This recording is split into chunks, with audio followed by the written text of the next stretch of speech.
Shalom kekasih Tuhan, selamat pagi. Saudaraku sekalian, cara kita memandang penderitaan dan kesukaran kita bukan hanya akan menentukan apa yang akan kita rasakan dan dapatkan di dalam penderitaan dan kesukaran tersebut. Apakah akan mendatangkan kesakitan, keterpurukan dan kekecewaan, atau sebaliknya akan mendatangkan berkat rohani yang melimpah, di mana kita semakin dibentuk menjadi semakin sempurna bagi Allah. Selain itu kekasih Tuhan, cara kita memandang apalagi memperlakukan kesukaran dan penderitaan kita juga akan menunjukkan kedewasaan dan kematangan kita sebagai orang yang percaya kepada Tuhan. Apakah kita sudah matang atau belum sebagai anak-anak Tuhan? Kekasih Tuhan, atas penderitaan dan kesukarannya, dan juga atas penderitaan dan kesukaran yang dilihatnya dialami oleh orang percaya pada zamannya, Rasul Paulus di dalam surat Roma pasal yang ke-8, ayat yang ke-18 berkata, "Sebab aku yakin bahwa penderitaan zaman sekarang ini tidak dapat dibandingkan dengan kemuliaan yang akan dinyatakan kepada kita." Pernyataan tersebut kekasih Tuhan tentu saja bukan hanya dimaksudkan oleh Paulus untuk menguatkan orang percaya pada masa itu, juga bukan hanya sekedar untuk mengarahkan agar hati dan hidup seluruh jemaat tetap tertuju kepada Tuhan.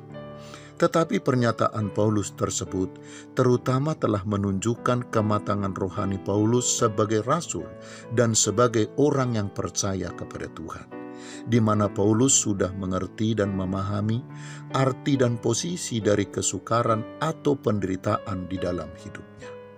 Bahwa penderitaan dan kesukaran yang terjadi selalu memiliki maksud dan tujuan di dalamnya, yaitu untuk membentuk kehidupan orang percaya agar menjadi seperti yang Tuhan kehendaki. Itulah sebabnya kekasih Tuhan, sejatinya penderitaan dan kesukaran bukanlah puncak dan akhir dari segalanya, tetapi justru sebagai salah satu cara yang dipakai oleh Tuhan untuk menuntun kita kepada puncak dari kehidupan rohani kita sebagai pengikut Tuhan Yesus. Penderitaan dan kesukaran kita hari ini harus mendorong kita untuk melihat perkara-perkara yang di atas, bahwa dunia ini bukanlah rumah yang ramah untuk tempat tinggal abadi kita. Karena itu kekasih Tuhan, melalui penderitaan dan kesukaran kita harus semakin terdorong untuk hanya merindukan perkara-perkara yang kekal. Dunia ini dengan segala kesukaran dan penderitaannya akan segera kita tinggalkan.